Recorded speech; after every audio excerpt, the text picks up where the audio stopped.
Bonjour, bonsoir à tous, vous qui regardez les vidéos, que ce soit le jour ou la nuit, ici DVD Pro Catch slash Mister Review. Et maintenant, on va s'attaquer bien sûr à un autre show, comme je vous l'avais bien dit précédemment dans le show Triple A. Je m'attaque du côté de la EW et je vais vous avertir tout de suite. J'ai pas encore vraiment officiellement regardé le show complètement, vu comment j'essaie de trouver désespérément dans des sites légaux pour mieux regarder le show en intégralité. Mais c'est tellement pas évident quand on n'a pas du fric pour payer un tel show pour regarder. Donc, ma foi, assez dommage de ma part, mais j'ai quand même su regarder quelques extraits et je vais essayer de pas trop m'y attarder sur certains trucs parce que ça vaut pas la peine de trop en citer des trucs comme ça. Ah, il s'est passé un tel truc dans le match, machin a pris quelques trucs, il a fait des dingueries avec. Pour certains, je vais pas forcément trop en parler, je vais aller crescendo pour la plupart, mais après, c'est un peu compliqué de ma part d'essayer de faire court mais je vais essayer. Donc le show en question c'est AEW All Elite Wrestling Full Gear 2025. Donc c'est dans ce show-là auquel on va parler. Et pour commencer, je vais m'attaquer tout d'abord dans le pré-show. Dans le fameux pré-show, c'est leur kick-off à eux, le countdown, Zero Hour, Saturday Taylor Gate, Brawl, voilà, si j'arrive bien à retenir le nom. Eh ben, le premier match, parce que vu comment je vois qu'il y en a 4 dans le pré-show et quelques dizaines dans la carte principale, eh ben, je vais m'attaquer au premier match. Et dans le premier match, c'est match par équipe pour remporter les 20 000 $. Et le gagnant a le prix en espace de 20 000 $. Oh là là là là là là! Ah, c'est un truc, moi et The OG, qu'on n'apprécie pas trop. Quand il y a de l'argent en jeu, tout ça pour gaspiller de l'argent et qui ne fait même pas évoluer les histoires. Et du coup, je me dis, pourquoi vous faites ça? Pourquoi tu fais ça, Tony? Je n'apprécie pas ce genre de truc, mais je vais vous quand même citer les équipes. Donc, Bang Bang Gang, Austin Gunn, Juice Robinson. Contre, bien sûr, les anciens Acclaim, les anciens acclamés, Max Caster, Anthony Bowens. Même les anciens de Learning Tree, Big Bill, Brian Keefe, et les Hot Runners, True Magnum et Turbo Floyd. J'ai un petit peu bugué, mais c'est pas grave. Eh ben, parmi les équipes, ce ne sont pas les uns qui vont remporter le chèque de 20 000 $, mais plutôt les Bang Bang Gang. Donc c'est Victoire du Bang Bang Gang qui remporte la victoire et le prix de 20 000 $. Ok, super, bonne dépense et bonne ruine pour l'entreprise de Tony Khan, hein. Il y a un moment donné, j'aimerais bien qu'il comprenne pourquoi ce genre de truc ne fait pas évoluer. Mais bon, c'est Tony Khan, il est tellement con, comment on peut le raisonner? Sérieusement. Donc voilà, maintenant le deuxième match. C'est encore match par équipe. Finalement, il n'y a que ça. The Boom and Doom, donc équipe composée de The Big Boom AJ et QT Marshall, accompagné par Aaron Solo, Big Justice euh, et aussi Rizzler, je crois. Ouais, Rizzler. Donc oui, qu'ils affrontent les gars de la Don Callis Family, The RPG Vice, Rocky Romero, Trent Beretta, accompagné tout simplement par Don Callis. Et qu'est-ce que j'en ai pensé de ce match? Pas la moindre intérêt. En plus, il n'y a pas si longtemps, QT Marshall et Big Boom AJ s'étaient affrontés. Et maintenant, comme par hasard, ils deviennent amis. Quel manque de logique. D'ailleurs, la plupart dans ce show, il y avait un certain manque de logique, mais je dis pour quelques-uns, hein, pas pour plusieurs. Mais bon, j'ai pas envie de trop m'y attarder là-dessus. Ce n'est que victoire de The Boom and Doom qui en a quelque chose à faire. En tout cas, pas moi et surtout pas The OG. vu comment moi je cite dans le pré-show, même si beaucoup ne citent pas beaucoup le pré-show, alors que pour moi c'est la chose la plus importante pour les mettre un petit peu en avant, même si ça sert à rien. Le deuxième match par équipe, finalement, il y en a pas mal des matchs par équipe, quoi. Hook et Eddie Kingston contre The Workhouseman, Anthony Henry et JD Drake. C'est eux qui bat JD Drake et Anthony Henry. Qui en a quelque chose à foutre, en sachant que je ne suis pas investi non plus en Hook et Eddie Kingston. Clairement pas du tout. Donc voilà tout. Là, c'est pour les titres du monde par équipe trios de la CMLL cette fois-ci, parce qu'il y a encore un match par équipe. The Hell Sky Team, donc équipe composée de Mystico, Mascara Dorada et Neon. Donc ce sont eux les champions, qui sont accompagnés par Alex Apprentice et qui affrontent l'équipe de la Don Callis Family, donc équipe composée de Kazushika Okada, Konosuke Takeshita et Rei Hechicero, toujours accompagné par Don Callis. Et là, on a remarqué qu'il y a encore des tensions entre Konosuke Takeshita et Okada, à tel point que forcément que au bout d'un moment donné, ça va forcément éclater. D'ailleurs, on n'attendra plus que ça. J'espère qu'ils vont choisir le bon moment pour faire tourner face Takeshita contre Okada. Espérons qu'ils nous la mettent pas à l'envers, parce qu'ils en sont capables de nous mettre à l'envers, sans de fondement logique. Mais pour Takeshita, j'aimerais tellement bien qu'il se retourne contre Don Callis, qui se retourne contre Okada, qui se retourne contre Kyle Fletcher, contre toute la bande de cons. Parce que oui, je pourrais les appeler les bandes de cons. Parce que certains rejoignent la Don Callis Family sans réellement avoir un but précis, juste pour faire agrandir son écurie. C'est un peu comme si c'était à l'époque de Bobby Heenan dans les années 80, quand il recrutait les catcheurs heel. Mais là, t'en as qui viennent à gogo et que tu te demandes, mais wesh, mais combien ils en arrivent? Pourquoi il y en a qui viennent sans réelle raison, quoi? C'est. Je comprends pas, sérieusement, je comprends pas non plus. Et du coup, au bout d'un moment donné, il faudrait qu'il y en a beaucoup qui se cassent de la Don Callis Family. Et comme j'ai dit dans l'attention dans le match, il y en a eu. En plus, avec un Okada qui n'a aucun remords de faire un Rainmaker sur Takeshita. Le type, limite, il est content.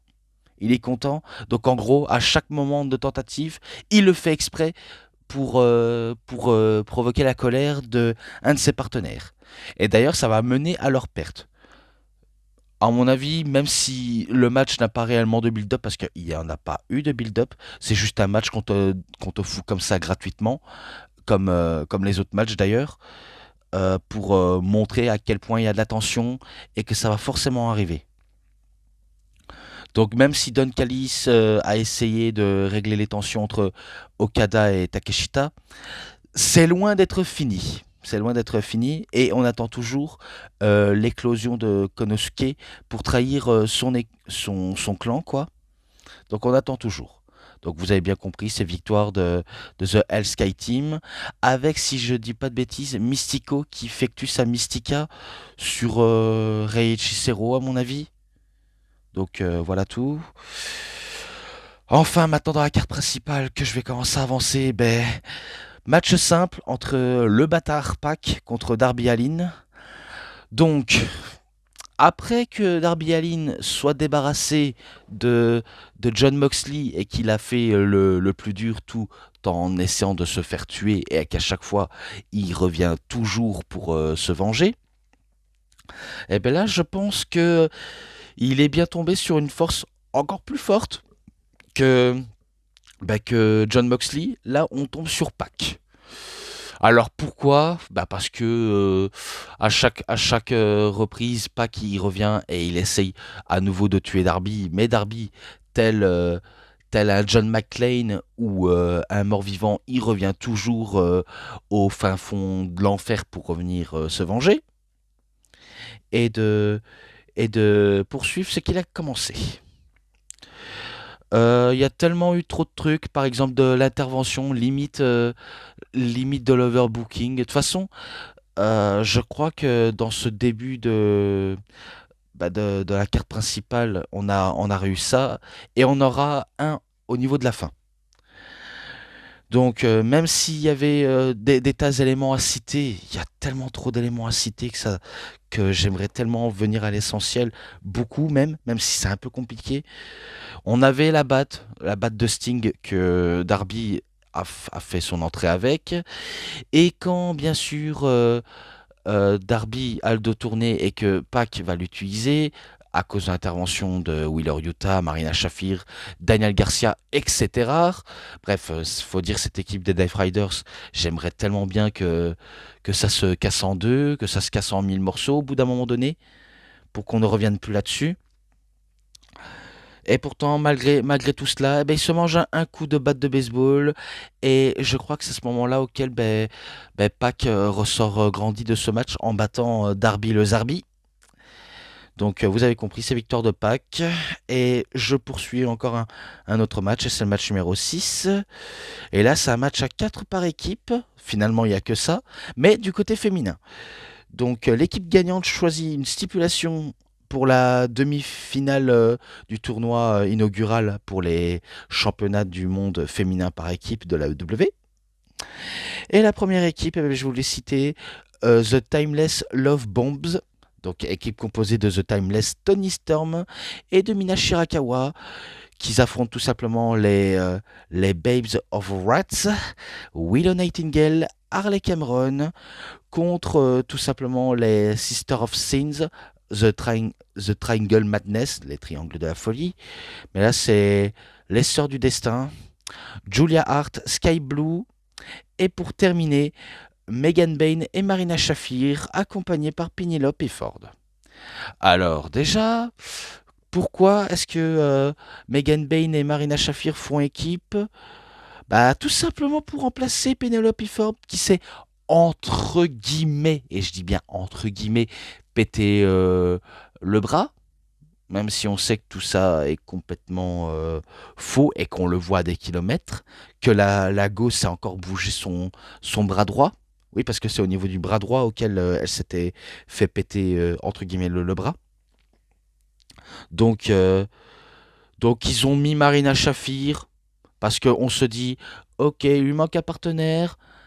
Elle va sûrement faire équipe avec, vu comment c'est l'élément, on va dire, l'élément fort le fil rouge de leur équipe, entre guillemets. Mais moi, je voulais pas croire des masses. Et en plus que j'ai un petit peu du mal vraiment très du mal à m'investir en Marina Shafir. Parce que pour moi, c'est un peu une Ronda Rousey un peu bis. Je trouve qu'elle reprend trop les mêmes attitudes et la même façon de catcher que Ronda Rousey. Après, c'est moi, hein, je le vois comme ça, hein, mais je suis pas tellement fan. Donc, je suis pas tellement fan de Marina Shafir pour ça. Alors que Megan Bayne, certes, c'est une bonne lutteuse, mais je trouve qu'elle est trop bridée dans la mid-card, alors que forcément, quand on la voit, Megan Bayne, elle a un physique de main eventeuse, hein. Tu la mets face à n'importe qui d'autre, je suis sûr que tu peux la faire propulser dans le main event. Mais vu comment la logique de la EW, c'est pas mettre les personnes fortes dans le main event, comme l'exemple Powerhouse Hobbs, Brian Cage, euh, Wardlow, il y a qui encore comme homme puissant? Big Bill, euh, et d'autres. Et d'autres qui ont un gros physique, mais tu les mets pas dans le main event pour triompher dans le main event. Eh ben non, tu les fous dans la mid card, et ceux qui ont un physique de jobber sont des main eventers. Voilà comment fonctionne leur logique. Donc parmi toutes ces personnes auxquelles je vous ai cité, aucune d'entre elles va réussir à remporter le match, si ce n'est que c'est Tony Storm et Mina Shirakawa. qui remporte le match. Après, je ne sais plus sur qui ils font le tomber parce que j'ai vu que le petit extrait et j'ai pas non plus été allé jusqu'au bout. Mais c'est victoire de eux deux. Donc le couple de femmes réussit à triompher parmi les autres. Et voilà. Et voilà, tout simplement. Ensuite, encore, oui, le surdose de match par équipe qu'on a. C'est c'est abusé. C'est vraiment abusé là. Bon, je veux pas dire que la plupart des matchs étaient tous mauvais, mais quand tu arrives à un stade de match par équipe, par-ci par-là, on se dit, mais il y a que ça en fait dans ce show. C'est quoi ça? Expliquez-moi. Donc je comprends pas moi. Bon, ils ont mis ça, c'est pour remplir leur carte. Et d'ailleurs, oui, quelle carte bien fournie, hein. Donc c'est pour les championnats du monde par équipe de 2 ou 4 ou match à 4 quoi, comme on aime appeler. Donc les FTR, Dax Woods et Cash Wheeler, toujours accompagnés par cet horrible Stockley Hathaway, contre The Brodido, Bandido et Brody King. Et du coup, ben, certes, le match était pas mal, parce que j'ai vu l'extrait, il était plutôt pas mal entre les deux équipes, même si on n'est pas trop tellement fan de FTR et de Brodido, une équipe qui se forme de manière aléatoire et que maintenant ils veulent former l'équipe la plus totale, quoi, l'équipe complète. C'est un peu comme ce qui arrive quand, on va dire, deux personnes se détestent, mais vu comment on n'a pas de projet pour eux et que tu les fous en équipe, et même au début de leur association en équipe, ils- on remarque les tensions.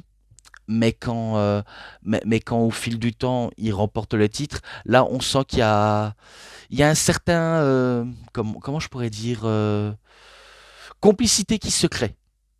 Mais là, ce n'est pas du tout le cas avec Bandido et Brody King. C'est juste deux gars totalement différents. L'un est tatoué comme un yakuza et qui a la cagoule tel un voleur ou à la manière de Kalash criminel. C'est limite Kalash criminel version yakuza. Et de l'autre, t'as un côté cowboy déguisé en Zoro. Et oui, un Zoro qui utilise des guns. Et du coup, ben, t'as deux styles, certes, centrés sur le côté, on va dire, de gangster, on va dire ça comme ça. L'un est un cowboy gangster, l'autre un, un voyou de l'ère moderne. Je sais pas comment le qualifier ça, mais quand tu mets deux individus totalement différents avec deux styles différents de la gangstérité, on essaie de créer quelque chose. En tout cas, ils ont essayé. Mais bon, malgré tout ce que je pourrais en dire sur eux, c'est tout de même victoire de FTR qui reviennent à bout de Brodido. Donc ils remportent encore les titres par équipe. Je sais pas si c'est une bonne idée ou non de les faire revenir en tant que champion par équipe. Après, tellement d'avis sont divergés.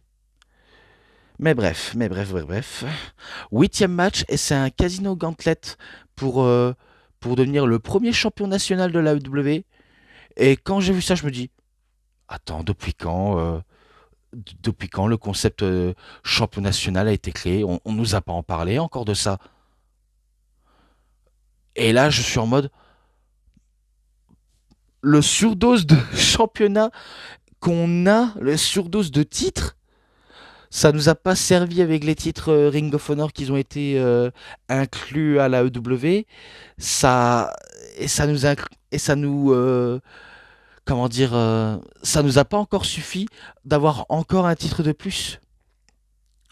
Donc il y a eu plusieurs catcheurs qui ont fait leur entrée et que pas mal n'ont pas su avoir l'opportunité de capturer le titre. Vu comment il y avait tellement de gars, il y avait les gars comme le Earth Syndicate avec Shelton Benjamin, Bobby Lashley, et je crois qu'il y avait même aussi Takeshita, Ricochet, euh, Speedball McBailey, Kevin Knight. euh, Il y a qui encore alors, en fait, il y a tellement eu trop d'équipes que je m'y perds dans la masse et que tout simplement celui qui va remporter le match à la fin par respect pour tous les catcheurs que j'ai pas su tous citer, mais que j'ai voulu aller droit au but, c'est Ricochet qui va remporter le Casino Gauntlet pour le titre national de l'AEW. Et maintenant, je me dis, est-ce que ce titre, dans quelques mois ou voire un an, va pas être mis à l'arrêt comme les titres internationaux et le titre continental? Parce qu'on les connaît avec les titres, hein. Avec les titres, ils vont pas non plus jusqu'au bout avec. Et que là, maintenant, on se retrouve avec, si je dis pas de bêtises, avant c'était uniquement 3 titres secondaires et on est reparti sur 3 titres secondaires. Ouais, vu comment on a le titre TNT, le titre euh, international, je crois. Non, c'est pas international. Oh, oh, j'oublie maintenant les noms des titres, c'est incroyable. Mais oh putain, c'est une torture. C'est une torture pour moi. Oh là là, c'est compliqué. Mais je suppose que Ricochet va longtemps se vanter d'avoir remporté pour la première fois le titre national à la EW pour mieux se vanter.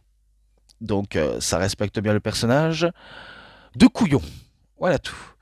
Maintenant, le 9e match, c'est un match sans aucune disqualification entre Kyle O'Reilly contre John Moxley, accompagné par Marina Shafir, finalement encore elle. Et ce qui était sûr, c'était le match était de la boucherie.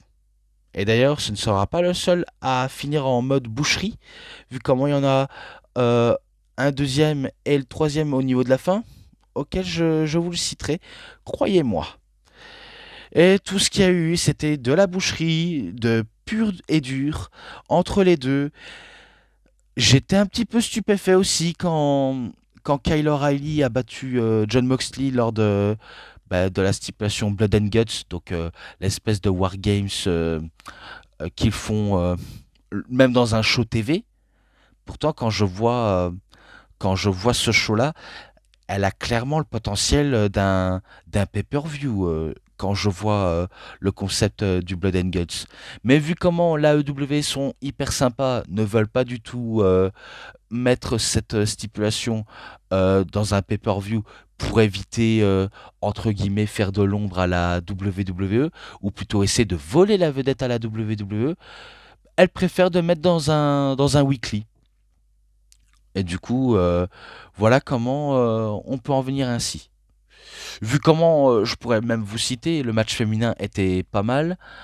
Après, un peu incompréhensif au niveau de point de vue logique. Pareil du côté des hommes, il y en a qui l'aiment, il y en a qui le détestent. Les goûts et les couleurs, ça discute pas forcément. Et dire que ce putain de match a eu un 5 étoiles. Faut dire Dave Metzler, ça fait longtemps qu'il a perdu la boule hein, en mettant un 5 étoiles à un tel match pareil. Bref, le manque de logique. Et je suis sûr que ce match-là, entre Kyle O'Reilly et John Moxley, il est capable de mettre un 5 étoiles, ce con. Il en est capable, hein, faut pas sous-estimer les cons. Et comme je l'ai dit, non seulement dans le match c'était une boucherie sans nom, mais c'était une lutte sans merci. Donc on avait bien l'utilisation d'une fourchette, et quand Moxley va l'utiliser, il va le fourchetter le crâne de Kyle O'Reilly qui va finir en sang, il va même le donner un coup de fourchette au niveau des côtes et même au niveau des doigts, je crois. Il s'attaque aux points vitaux auxquels il veut s'attaquer. Et quand c'est Kyle O'Reilly qui va prendre l'avantage, c'est sûr, il va partir en figure 4 headlock, donc un figure 4 sur la tête. Eh bien, il va utiliser le coup de fourchette, il va le planter dans le crâne de John Moxley. Donc, il va le planter, planter, planter. Et ce qui est sûr, c'est que ça part en boucherie totale. De toute façon, comme j'ai dit, ça part totalement en boucherie. Et même au niveau d'intervention, je crois que Marina Shafir a voulu essayer d'intervenir. Et que je crois que je sais même plus s'il y a quelques personnes qui sont intervenues comme Willow Nightingale. À vrai dire, je préfère pas trop y penser, mais ça n'arrête pas Kyle O'Reilly qui va poursuivre à l'attaque sur John Moxley en partant dans un point de vue technique en soumission, donc il va partir en soumission, surtout le ankle lock qui a fait abandonner John Moxley, donc il va effectuer le ankle lock sur Moxley, à tel point que le ankle lock est fort violent, il essaye d'attraper les cordes, mais vu comment la stipulation ne consiste à ne pas avoir de disqualification, l'arbitre n'a pas son mot à dire pour casser la prise, donc les cordes ne sauvent pas pour John Moxley, et tellement que la pression a été tellement lourde pour ce dernier, qui a décidé d'abandonner. Donc ça fait 2 fois que John Moxley perd sur un ankle lock de Kyle O'Reilly. Et du coup, toute l'histoire, qui n'en est même pas un, tourne autour de John Moxley qui a perdu sur un ankle lock face à Kyle O'Reilly lors de Blood and Guts. Mais sauf que on n'a aucun intérêt à s'y trop investir. En tout cas, pour The OG, il a du mal à s'y investir. C'est pareil pour moi aussi.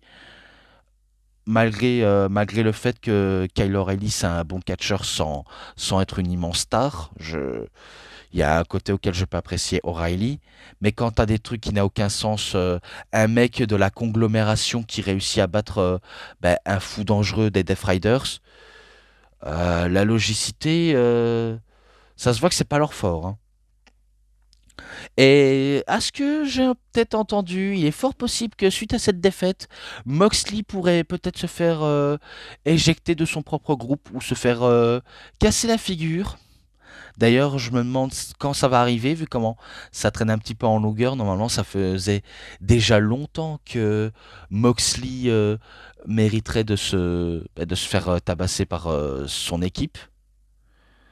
À mon avis, on va peut-être pas tarder à le savoir, hein. Et j'espère le plus vite possible. Je demande pas tout et tout de suite, mais faites-en de votre possible pour que ça arrive. Pour que ça arrive, pardonnez-moi.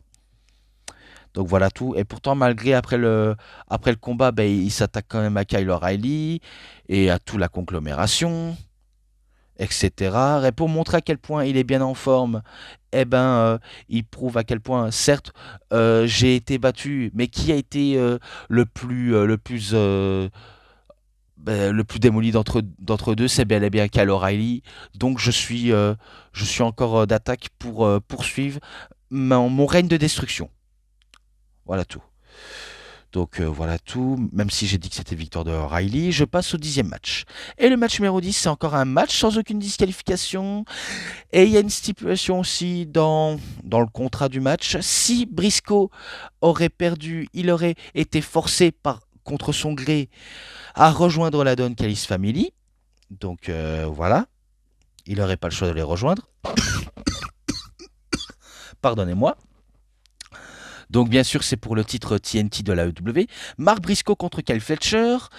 Et ça, c'était le match boucherie numéro 2, et auquel les deux, ça a fini complètement en sang total.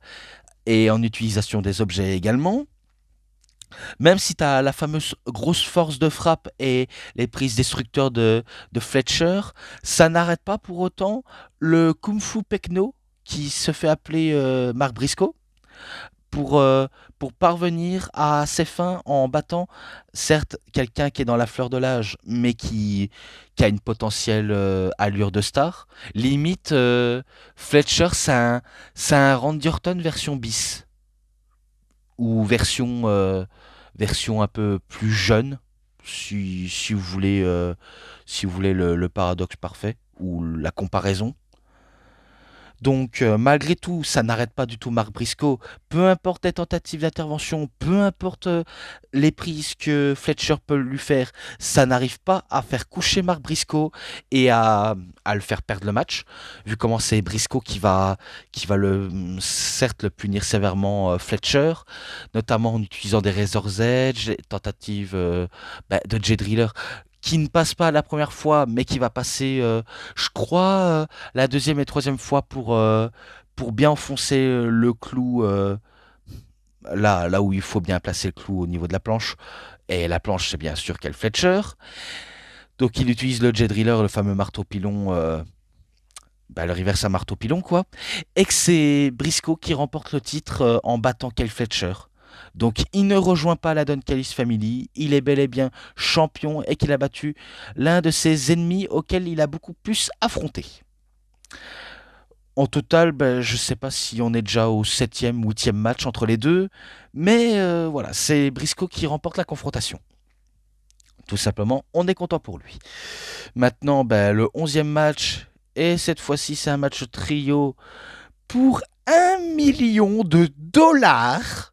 Oui, 1 million de dollars. Le gagnant reçoit un prix de l'espace de 1 million de dollars. Donc tout à l'heure, on avait 20 000 dollars. Maintenant, c'est 1 million de dollars. Et je me dis, Tony, ta compagnie est en train d'être en faillite. Vu comment tout l'argent que tu débourses, même si je suis sûr que tu en as encore le budget limité, mais débourser l'argent pour ça, c'est un peu osé. C'est un peu osé de tout claquer d'un coup pour donner à certains de ces catcheurs. Et donc l'équipe auquel je vais citer, c'est encore dans la Don Callis Family, vu comme apparemment eux aussi sont dans la Don Callis Family. Les Young Bucks, Matt Jackson, Nick Jackson et Josh Alexander contre Kenny Omega et les Jurassic Express, Jungle Boy Jack Perry ou Jungle Jack Perry et Luchasaurus, anciennement Killswitch. Et ce match-là, j'ai pas besoin d'aller droit au but, si ce n'est que on a eu des prises, certes, qui nous ont un peu vibré, enfin qui m'ont un petit peu vibré également. Et tout le reste, c'est que des spot fest de la part des Young Bucks, auxquels ils sont fiers de dégainer les super kick parties, le manque de logique dans les matchs, avec tout ce qui concerne tout le work rate. D'ailleurs, de la plupart dans les matchs, il n'y a que des work rates. Et, euh, et quand il s'agissait de tomber, il y a eu pas mal également de near fall. Donc tout ça, tous les éléments du code de catch auquel je peux vous citer, on a été servi. Est-ce qu'on a aimé ou est-ce qu'on a détesté? Ça, les avis concernent vous tous et qui concernent moi et qui concernent la plupart des gens qui tomberont sous cette vidéo ou pas. Oui, parce que j'aimerais bien à côté aimer, mais je peux pas trop aimer ce genre de truc. Je peux pas trop aimer ce genre de comment on procède à un match en utilisant que le côté work rate qui peut être une mauvaise utilisation en soi. Et pourtant, même dans le work rate, il faut bien la maîtriser. La maîtriser avec modération, hein. C'est comme avec l'alcool et la cigarette. Donc, bien sûr, évidemment. Malgré tout, ça reste quand même les Young Bucks qui vont battre les Jurassic Express et Kenny Omega. Je crois que celui qui va être sacrifié, c'est l'ex Scarcoat, donc le bouc émissaire Jack Perry. C'est lui qui va être sacrifié avec un BTE Trigger, je crois, ou ouais, BTE Bing the Elite en coup de genou. Donc c'est lui qui va être sacrifié et que c'est victoire des Young Bucks et de Josh Alexander qui remporte 1 million de dollars. Et d'ailleurs, leur choix leur appartient. Soit ils rejoignent pour de bon la Don Callis Family et qui s'en fait plein les poches, ou alors ils font un pas en arrière et qui se rabibochent avec Kenny Omega. Eh bien, ils ont choisi l'option numéro 2, laisser tomber l'argent alors que eux, ils en ont besoin d'argent pour débourser plein de conneries qu'ils ont pu acheter ou les dettes qu'ils ont accumulées. Eh bien, ils ont choisi de refaire ami avec Kenny Omega et ça les pousse à faire un face turn. Donc, les Young Bucks, qu'ils soient face ou qu'ils soient heel, je sais pas s'il faut les aimer ou les détester. J'aimerais bien à côté les aimer, mais quand je vois ces deux glandus qui ne font que des spotfest à tout vaille, sans réelles histoires fortes et sans logique, comment je pourrais m'investir en ces gars-là? En sachant qu'ils peuvent être capables de créer quelque chose dans la logique, mais c'est juste que ces gars ne veulent pas le faire pour taper sur les nerfs des anciens, taper sur les nerfs des fans qui analysent, qui critiquent s'ils font de la merde. Donc voilà pourquoi je ne les fais pas trop confiance, les Young Bucks. Donc voilà tout. Plus que 2 matchs après c'est terminé. Et on est passé au match numéro 12 pour le titre féminin de la l'AEW. Chris Statlanders qui défend son titre contre Mercedes Moné, Merco Moné, Merco Benz, Ultimo Moné, vu comment cette dernière a déjà je crois c'est 13 ou 14 titres. Vu comment la dernière en date, c'est à la enfin HOG, la House of Glory Wrestling, auquel elle a remporté le titre. Un, un titre qui vient, je crois, de Malaisie, alors que la HOG, je crois que ça vient des États-Unis, à mon avis. Ou quelque part. Enfin, il y a tellement de structures que, que, que je suis de loin, mais que j'en parle pas forcément beaucoup parce qu'il y a trop de fédérations. Et du coup, est-ce que Mercedes Moné va capturer un 14e ou un 15e titre, en sachant qu'elle veut tous les titres qui existent sur Terre? Donc, on a eu, ben, certes, on va avoir la confirmation tout de suite, mais ce qui est sûr, c'est que Chris Atlanders ne va pas laisser Mercedes Moné capturer le titre si facilement. En sachant que Mercedes Moné, elle a essayé de capturer le titre face à Tony Storm, elle a échoué. Et spoiler, elle va échouer contre Chris Statlanders. Pour certaines et certaines personnes qui pensent que Mercedes Moné ne pense qu'à enterrer les catcheurs et enterrer les structures pour capturer tous les titres du monde entier, bah, il y en a qui pensent dans cette mentalité-là. Je pense notamment à Marius. Elle pense que elle pense de selon dire que elle enterre les autres catcheuses et qu'elle enterre les structures pour capturer le titre. Mais ce qu'elle ne réalise pas, c'est que Mercedes Moné, qu'on l'aime ou qu'on la déteste, malgré qu'elle remporte les titres qui existent ben, partout ailleurs, elle fait au moins de la pub pour les structures du monde entier. Ça peut être en Italie, ça peut être en Pologne, ça peut être au Mexique, même si on sait qu'au Mexique c'est la CMLL, il n'y a pas besoin non plus de trop en faire de la pub, vu comment on les connaît déjà. De la HOG ou de la Malaisie, de Danemark avec la Body Slam, euh, de Pologne je crois j'en ai cité, de l'Autriche, de... De quoi encore La Ring of Honor, ça on sait, c'est pas nouveau, on le sait déjà. Le titre Owen Hart, qui est un titre qui va avec la coupe, donc pour moi, elle compte absolument pas. Le titre TNT, c'est la EW. Il y a tellement trop de titres que certes, elle fait certes de la bonne pub pour toutes les structures, mais je crois que j'ai pas besoin d'en faire trop, vu comment c'est déjà assez long à expliquer de tout ce cas-là. Et que Krista Landers, certes, c'est une championne combative, mais espérons qu'elle va au moins réussir à rendre son règne intéressant, parce que pour l'instant, c'est pas trop intéressant que ça. Enfin, ils essayent, hein, mais c'est pas évident d'être investi hein, dans un règne qui n'est pas non plus fonichon, si vous voulez mon avis. Et du coup, ben voilà tout. De toute façon, c'est victoire de Chris Statlanders qu'elle remporte. Et je crois qu'elle bat Mercedes Moné avec sa Saturday Night Fever Pile Driver, qui est un 6-9 Pile Driver, quoi. Et voilà tout. Et maintenant, le 13e match, et c'est le main event, un match en cage d'acier pour le championnat du monde de la EW. Samoa Joe contre Eggman Adam Page. Donc tout ça pour le titre. Donc, certes, on a eu leur match à Wrestle Dream et c'était Adam Page qui s'est sorti grandi face à Samoa Joe. Et maintenant, on a la revanche. Et ce qui est sûr, c'est que ça va finir en troisième boucherie de la soirée avec en bonus de l'overbooking. Je sais pas si on pourrait dire si l'overbooking de chez eux est mieux utilisé ou mal utilisé.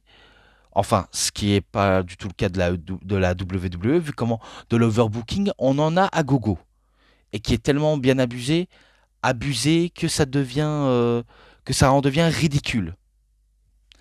Et que là, c'est un petit peu le même cas, mais de manière un peu différente. Vu comment on veut que l'un remporte le titre et l'autre ne remporte pas non plus. Peut-être que j'en dis un peu trop plus, mais ce qui est sûr, c'est que Samoa Joe est déterminé à capturer son deuxième titre mondial et Adam Page ben, à le conserver malgré un règne pas si ouf que ça.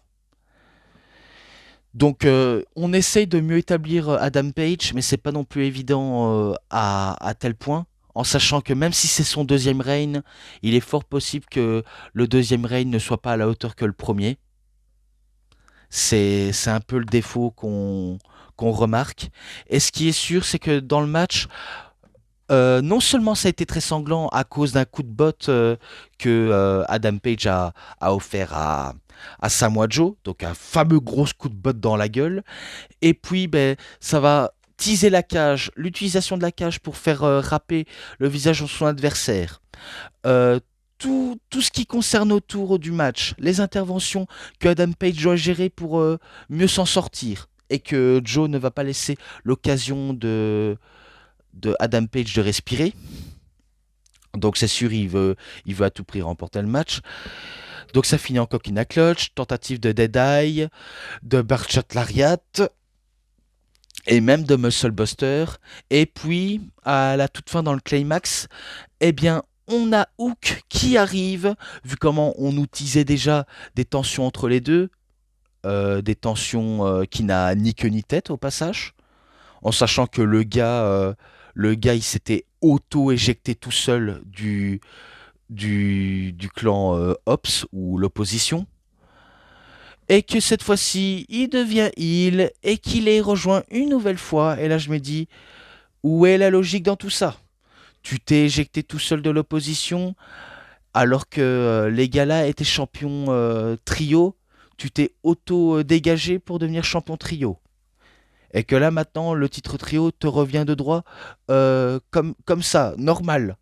Parce que Samoa Joe remporte le titre mondial. Oui, parce que spoiler, Samoa Joe, il va effectuer un Muscle Buster sur Adam Page pour remporter le titre. Donc oui, on a victoire de Samoa Joe qui devient champion pour la deuxième fois. Et après ben, on célèbre avec les The Ops Dojo, donc les élèves de l'opposition. Et on a la musique avec un titantron auquel on a tout simplement une maison en flammes. Et celle qui fait son entrée avec le titantron de Maison en Flamme, puis avec le titantron qu'on connaît tous avec les initiales de Swerve Strickland. Parce que oui, c'est Swerve Strickland qui fait son retour avec Prince Nana et qu'il a changé de theme song pour s'en prendre à l'opposition et que il fasse chasser l'opposition du ring. Et tout simplement, voilà comment ce show se termine. Donc voilà tout.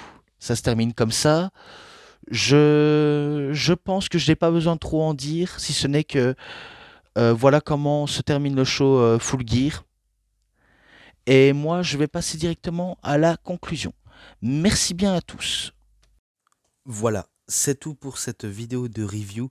C'était DVD Pro Catch / Mister Review. J'espère que vous avez très bien aimé cette vidéo. Et si cette vidéo vous a vraiment bien plu, vous savez ce qu'il vous reste à faire. Likez la vidéo, commentez, partagez, abonnez-vous à ma chaîne et cliquez sur la petite cloche pour avoir plus des notifications et des prochaines vidéos. Et moi, comme d'habitude, je vous dis bonne journée, bonne soirée à tous. Au revoir tout le monde pour une prochaine vidéo.